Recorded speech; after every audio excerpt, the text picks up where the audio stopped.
Hola, nuestro autor de hoy, que vamos a trabajar dentro de la política del conocimiento, uno de los más importantes, es Jean Piaget. Piaget tuvo mucha influencia en la práctica educativa, su teoría nos formó prácticamente a muchos de nosotros, muchos de mi generación, pues sus aportes fueron valiosos, tomados de una manera importante para la formación pedagógica. Lo incluimos en el campo de la política del conocimiento porque se ocupa Piaget de lo que él llama la epistemología genética.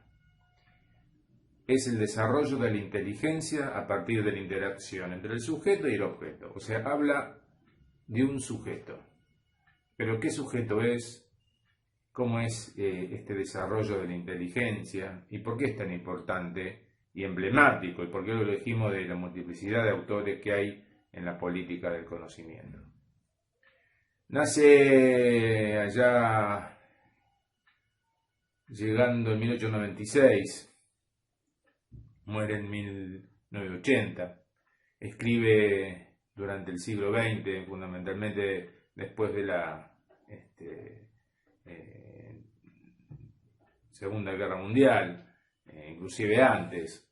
Tiene libros bastante importantes. Nosotros vamos a hacer solamente extraer algunos conceptos generales y la fundamentación política, que es lo que venimos trabajando.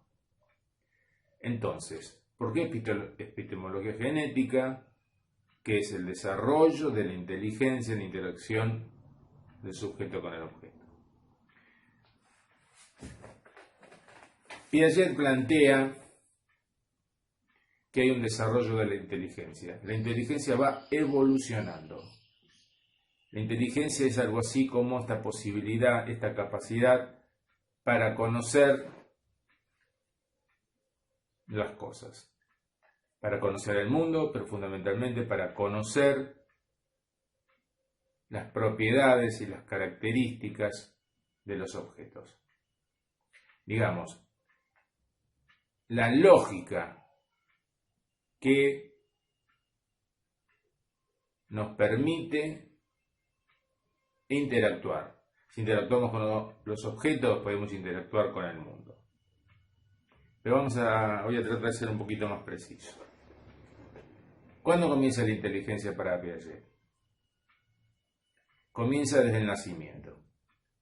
O sea, el bebé apenas nace ya tiene una forma de conocer, o sea, ya tiene una forma, un modo de formar sus representaciones, que es un esquema de conocimiento, como lo llama él.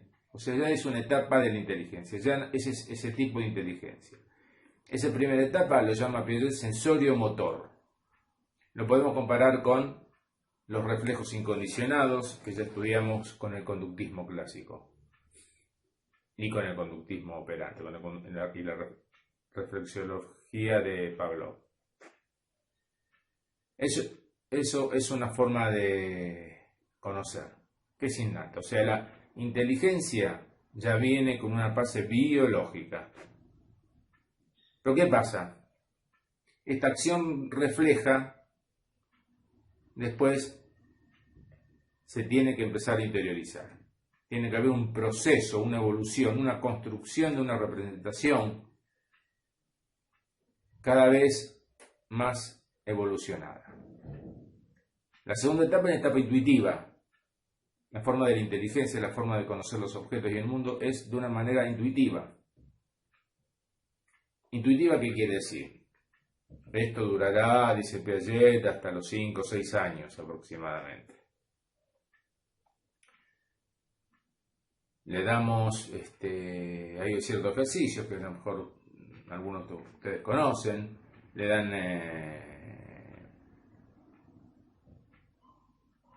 un material en forma triangular, un material en forma circular y un material en forma cuadrada y le dan lugares para encastrarlo. O sea, un lugar donde está en una lámina un triángulo, otra donde está el cuadrado y el otro donde está el círculo. Y el niño tiene que poder encastrar el triángulo con el triángulo, el cuadrado con el cuadrado y el círculo con el círculo. Parece fácil, parece una obviedad para nosotros, pero al principio posiblemente un chico chiquitito, un bebé, quiera poner el círculo en el triángulo. Y después el chico lo hace, sabe cómo conoce, aprende la manera de hacerlo, sabe cómo hacerlo, pero no puede dar una argumentación de por qué lo hizo así. Progresivamente, a medida que va evolucionando, sí, puede llegar a decir, y dice porque se ha formado algún esquema de conocimiento, alguna representación de que tiene la misma forma. Luego, aproximadamente, dice Piaget, de los 6 a los 11, 12 años, está una etapa lógica. Una etapa lógica concreta, después viene de los 11, 12 en adelante la etapa lógica formal o lógico abstracta. O sea, tenemos un primer tiempo sensorio-motor, un segundo tiempo intuitivo, y después viene la etapa que se llama de las operaciones lógicas. ¿Por qué hablamos de una lógica concreta? Por ejemplo, ¿cómo se le enseñaba a un chico, o se le enseña a un chico a sumar? Primero tiene que tener, o por el primero lo que es un número, el 1, el 2. Primero se agarra un material cualquiera, puede ser una bolita de plastilina, una fichita, y lo tiene que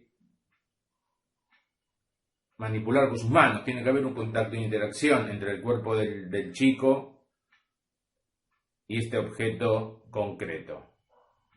Si yo quiero enseñar a un chico a sumar 1 más 2, ¿cómo hago?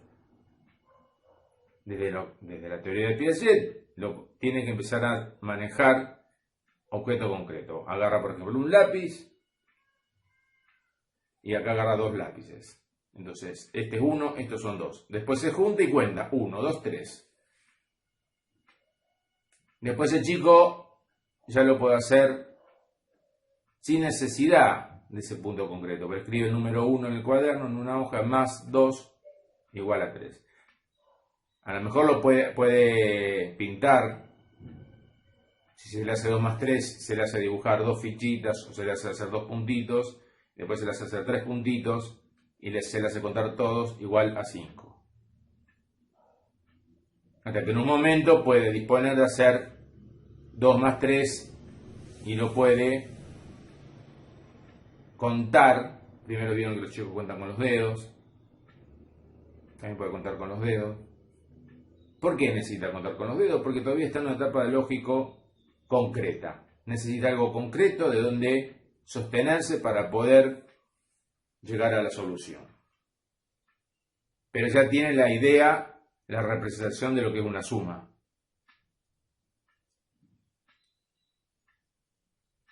Luego, más adelante, podrá llegar a hacer lo que se llama la operación de reversibilidad. ¿Qué es esto? 2 más 3 es igual a 5, entonces ahí puede deducir que 5 menos 3 es igual a 2 y 5 menos 2 es igual a 3. O sea, todas las combinaciones posibles. Pero en un primer momento, lo que se llama la operación inversa, que tiene que ver con la reversibilidad operatoria, o sea, puedo contar 1, 2, 3, 5, 6, 7, 8, 9 y puedo ir para atrás, 9, 8, 7, 6. Puedo hacer la misma operación para un lado que para el otro. La reversibilidad operatoria. Este tiene que ver con el periodo operacional. Esto que nos puede resultar fácil a nosotros y a veces nos cuesta. Al principio, los chicos, digo los chicos en la lógica piagetiana, ¿no? A esa edad necesitan objetos concretos, tocar, manipular algún objeto, contar con los dedos. Por eso se habla de una etapa lógico-concreta. Después se puede llegar a una etapa lógico-formal, lógico-matemática, donde ya no necesita contar con nada. Se pueden hacer operaciones. Si 2 más 3 igual a 5, 5 más 3 igual a 2, 5 más 3 igual a 3, sin necesidad de manipular ningún objeto concreto, y no porque lo sepa de memoria, podemos establecer números más grandes, donde no es tan fácil contar así, qué sé yo, 27 más 53. Podemos hacer la suma, bueno, una vez se usa la calculadora, ¿no? Pero si uno lo suma, eso da 80. ¿Vieron? Yo lo pude pensar. O sea que hay una representación de cómo, de lo que es la suma y después de poder realizarla sin necesidad de escribirla. O sea, hay una etapa ya lógico-formal donde no se necesita de ningún objeto concreto, porque eso ya se fue asimilando con anterioridad. Entonces yo ahí puedo decir, bueno, si 57 menos 23 igual a 80, 80 menos 23 igual a 57, 80 menos 57 igual a 23. No necesito ponerme a demostrarlo con ningún objeto concreto. Eso es la reversibilidad operatoria y ya estamos acá en la etapa lógico-formal. Y ya puedo empezar a actuar con símbolos. Por ejemplo, si A es igual a B y B es igual a C, implica que A es igual a C. Es una lógica formal. Fíjese que sigue el modelo matemático, ¿no? Porque es la misma lógica que toma la matemática.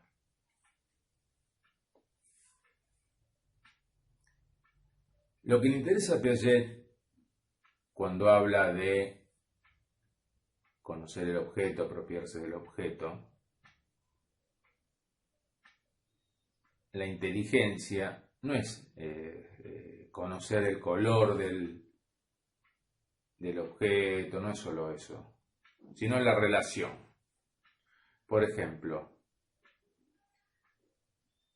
es más grande que, es más chico que, es más pesado que, es más duro que. Y eso al principio necesita el chico también. Por ejemplo, individualmente puede haber una bolita de acero chiquitita y una pelota de plástico que es un poquito más grande. Si la pesamos, la de acero va a ser más pesada. Pero al verla más grande, el niño seguramente va a decir, si le preguntamos cuál es más pesada, iba a decir la de plástico, la más grande. Digamos que necesitan responde intuitivamente, o sea, más grande, más peso. No está ahí en juego todavía la idea de la consistencia del material, el peso específico del material. Bueno, muchos conceptos que se van a ir apropiando a lo largo de la evolución de la inteligencia. O sea, lo que se extrae del objeto, lo que el sujeto del conocimiento, el sujeto inteligente extrae de la inteligencia son sus propiedades. El peso, la dureza, la aspereza, bueno, lo que sea. Hasta poder llegar a este punto formal, abstracto, donde alguien puede decir, si A es más pesado que B y B es más pesado que C, A es más pesado que C. Sin necesidad de tomarnos sus manos, ni ponerlo en una balanza, ni pesarlo, solamente un razonamiento lógico.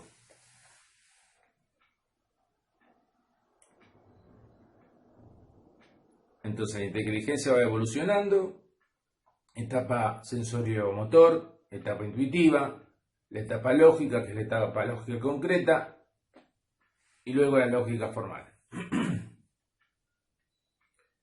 Va evolucionando la inteligencia, va evolucionando la forma de conocer.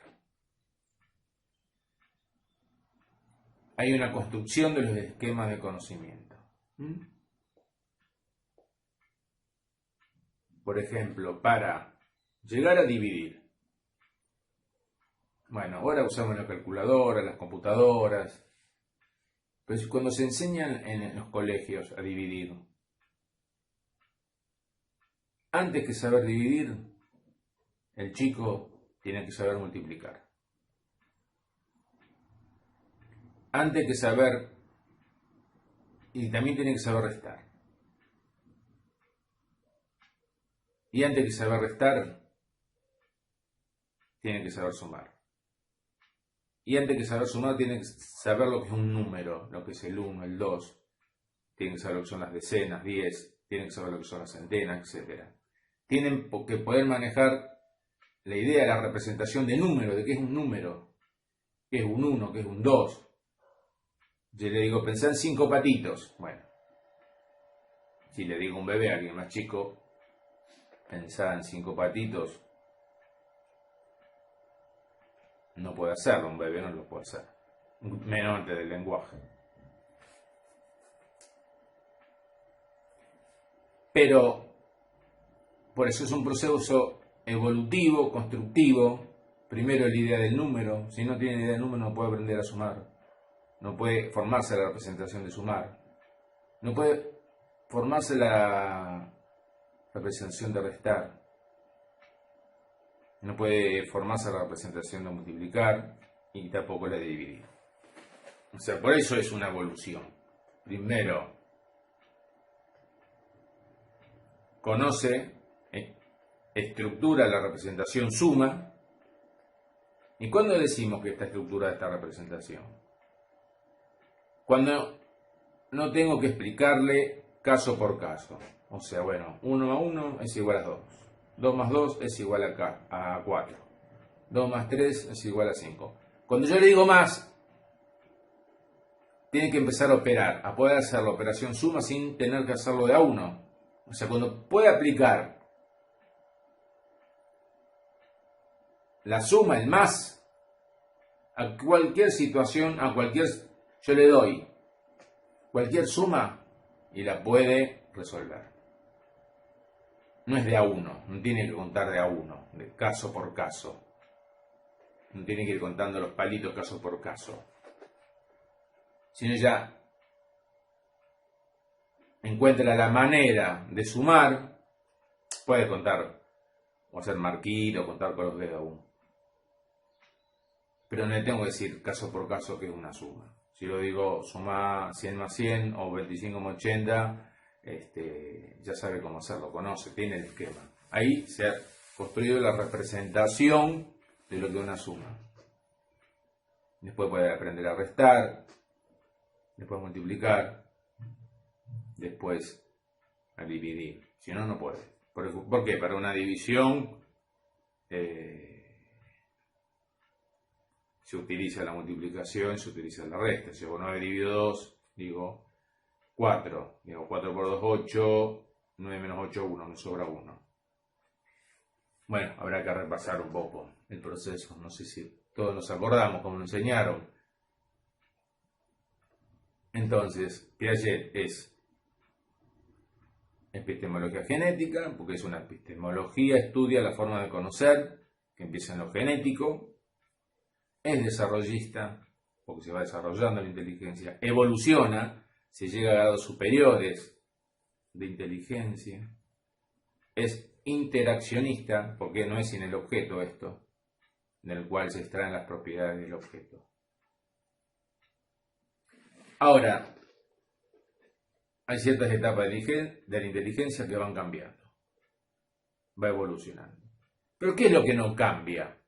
Hay lo que se llama las invariantes funcionales que permiten que la inteligencia evolucione. Las invariantes funcionales son la asimilación y la acomodación. Eso es un proceso de la estructura, también es estructuralista, ¿no? Es un proceso de la estructura que no varía. Hay distintas etapas, pero hay algo que permite que esta evolución se logre. ¿Qué es la asimilación y qué es la acomodación? Vamos a suponer un ejemplo. En una casa vive una familia, padre, madre, vamos a suponer, ¿no? Que se llamaba la familia tipo en su momento, padre, madre y 2 hijos. En un momento llega a vivir definitivamente otra persona, pues un abuelo, un tío. Esta persona, la familia ya tiene ciertas formas de relacionarse, ciertas costumbres, ciertos hábitos, cierta cotidianidad, ciertas repeticiones. cierto modo cotidiano de convivir, más o menos pacíficamente o no tanto, pero cierto modo de convivir. Si viene alguien, si agrega alguien a esa familia, a esa casa, a ese modo de interacción, a ese modo de funcionar, también viene con ciertas características propias. Entonces esta persona nueva entra con todas sus costumbres, hábitos, formas de ser, a lo que ya estaba. Esta persona se tiene que acomodar a esto que ya estaba. Y las personas que ya estaban tienen que asimilar esto nuevo que traen para que se pueda formar una nueva dinámica, como una conjunción entre lo que estaba y lo nuevo que apareció. Entonces, asimilación y acomodación. La asimilación es acomodar a la estructura existente lo nuevo incorporado del objeto. Y la acomodación es lo que se incorpora del objeto se tiene que acomodar a lo que ya estaba. También el esquema nutricio, ¿no? Comemos algo, eso el organismo lo asimila y lo que entra se tiene que acomodar a lo que ya estaba. Por ejemplo, el chico tiene la representación de la suma, sabe sumar. Y entonces le empezamos a enseñar a restar. Esto, la idea de resta, la representación de lo que es restar, se acomoda a lo que ya estaba, que era la idea de suma. Y la estructura que ya estaba, la suma asimila la idea de restar. O sea que en la estructura del conocimiento está la suma y la resta. Después viene la multiplicación. Se asimila, porque para multiplicar tengo que saber sumar.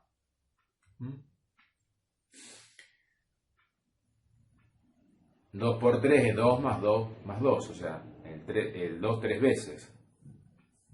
O sea, esto